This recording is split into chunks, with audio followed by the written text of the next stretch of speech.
নমস্কার বন্ধুরা, আশা করছি আপনারা সবাই ভালো আছেন এবং সুস্থ আছেন। আমি চলে এসেছি মেলাতে। এই মেলাটি ঘুরবো আর নিজেও দেখব এবং আপনাদেরকেও দেখাবো। এই মেলাতে অনেক কিছু পাওয়া যায় যেগুলো কিন্তু আমরা বড় বড় শপিং মলে পাই না। যেমন ধরুন, পরিষ্কার রাখতে হয় আমাদের পরিবেশটাকে, ঘরের চারপাশটাকে।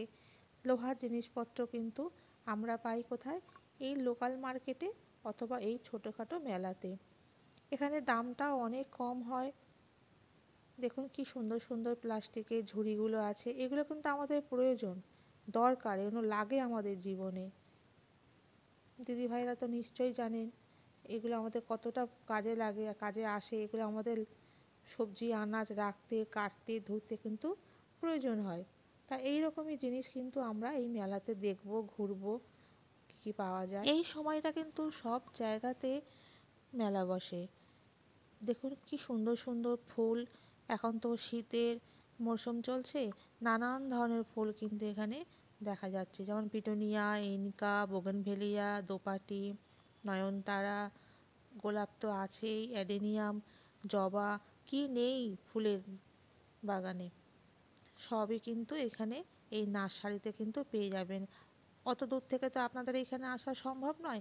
আপনাদের লোকাল যে মার্কেট বা লোকাল যে মেলাগুলো হচ্ছে তাতে দেখবেন এরকম কিন্তু খুব সুন্দর সুন্দর ফুলের সব টব, ছোটো ছোটো, যেগুলো আপনি বসাতে পারবেন শীতে, সেগুলো কিন্তু পেয়ে যাবেন। তবে ফুলের দামটা কিন্তু ভেরিফাই করে, মানে মার্কেট হিসেবে এক এক জায়গায় এক রকম দাম নেয়। আমি এখানে গোলাপের দামটা জিজ্ঞাসা করেছিলাম। ছোট গোলাপগুলো বলছে 60 টাকা, আর বড়গুলো বোধহয় 100 টাকা, এরকম দাম বলেছিল।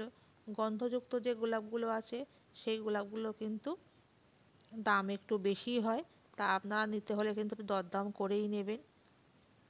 আর যদি আপনারা যেগুলো লোকাল মানে মার্কেট আছে দাম একটু বেশি নেয়, কারণ তারা অনেক দূর থেকে তো নিয়ে আসে, তাদের দামটা কিন্তু পুষিয়ে নেয়। আর যদি একটু যেতে পারেন যেখানে ফুল সব চাষ করা হয় বিক্রির জন্য, মানে এরা ওখান থেকে নিয়ে আসে, যেমন মুচিসা, রায়পুর, তা এরকম সব জায়গা থেকে আনতে পারলে কিন্তু দাম কিন্তু অনেকটাই কম পড়ে। মেলাতে জিলিপি থাকবে না, কটকটি থাকবে না, বাদাম ভাজা থাকবে না, তাই কখনো হয়? দেখুন তৈরি শাড়ি দিয়ে কত সুন্দর কিন্তু এখানে পাঁপড় ভাজা, গুড়ের জিলিপি, চিনির জিলিপি, সাদা কটকটি, ঝুরি ভাজা, বাদাম ভাজা কিন্তু সবই এখন পাওয়া যাচ্ছে। এইবার চলে এলো কিন্তু লোহার জিনিসপত্র। দেখুন এখানে রান্নাঘরে যারা ওই বোঁদে মিহিদানা ভাজা হয় তার জন্য ঝাঁঝরি, নানান ধরনের লোহার দা, কুড়ুল, কোদাল, কাস্তে, এভরিথিং মানে জিনিস এখানে কিন্তু পাওয়া যায়। এমনকি আমাদের যে কিচেনেও যে জিনিসপত্রগুলো ব্যবহার হয় না, সেগুলোও কিন্তু এখানে রয়েছে। এখানে দেখুন বন্দুক রয়েছে এম করার জন্য, যেগুলো বাচ্চারা খুব খুশি হয় নেওয়ার জন্য। এখানে কাঠের হামানদিস্তে, লোহার হামানদিস্তে, সিলভারের হামানদিস্তে, চাকি, বেলুন, কাঠের বাগান পরিষ্কার করবার জিনিস, লোহার কড়া, শিলনোড়া, এখানে কিন্তু সব পাওয়া যায়। কত ধরনের ঝাঁঝরি আছে দেখুন।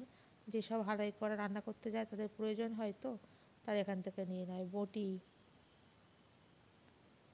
আমি একটু বড় চাকি বেলুন খুঁজেছিলাম, যদি আমি এখানে পাইনি। কাঠের এখানে হাতাও কিন্তু প্রচুর রয়েছে। দেখুন এখানে আর বাদাম ভাজা হচ্ছে। এই চিনি বাদাম ভাজা খেতে কিন্তু খুব ভালো লাগে, আপনাদেরও ভালো লাগে নিশ্চয়ই। এখানে সব ঝুরি ভাজা কিন্তু ভেজে রেখেছে, জিলিপি, গজা, ভুট্টা, খুব সুন্দর সুন্দর কিন্তু খাবার দাবার মেলাতে কিন্তু পাওয়া যায়। অনেকেই আছেন যারা মনে করবেন যে এখানে কোনো হাইজেনিক মেনটেন্স করে না, খাবো না, কিন্তু মেলা ঘোরার মজাটা কিন্তু আলাদা। সেই ছোটোবেলাকার কথা কিন্তু মনে পড়ে যায়, যখন আমরা দাদু বাবা মায়ের হাত ধরে মেলায় যেতাম। এখানে কিন্তু নাগরদোলা, এখন যদি আমি একটু বন্ধ আছে, আমি তো দুপুর দুপুর গিয়েছিলাম, তো ওই জন্য সব বন্ধ ছিল।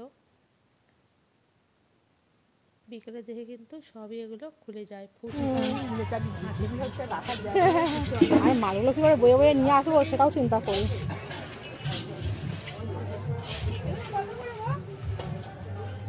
সুন্দর কাগজ, ছোট্ট ছোট্ট